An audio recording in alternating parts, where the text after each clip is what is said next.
Depuis fin octobre, ils manifestent et occupent leur usine. Leur employeur, Mornatex, est une filiale d'un grand groupe de textiles installé au Royaume-Uni.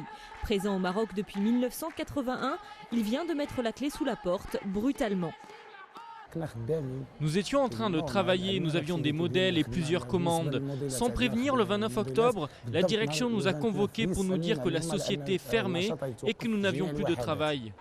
Pour les 1500 employés, c'est une catastrophe. Ils affirment n'avoir reçu ni préavis ni indemnité de licenciement et disent n'avoir plus aucun interlocuteur au sein de la société.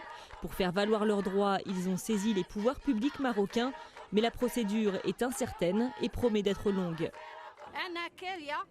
Je suis divorcée, j'ai un loyer à payer et des enfants qui sont petits. Si la société Mornatex ne trouve pas une solution pour nous, j'ai nulle part où aller. On ne demande rien d'impossible, juste de travailler. S'ils ferment l'usine, ils doivent respecter la législation. Le secteur textile représente un tiers des exportations totales du Maroc et a été touché de plein fouet par la crise économique mondiale. Selon les estimations, entre 15 et 20 000 emplois auraient été supprimés depuis 2008 et ce n'est que depuis le mois de juin qu'une légère amélioration se fait sentir.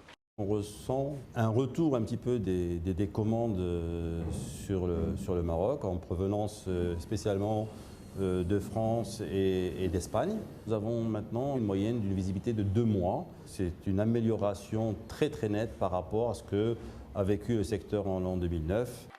La fermeture brutale de Mornatex, qui était l'une des principales sociétés de textile sur la région de Rabat, rappelle que la reprise reste précaire.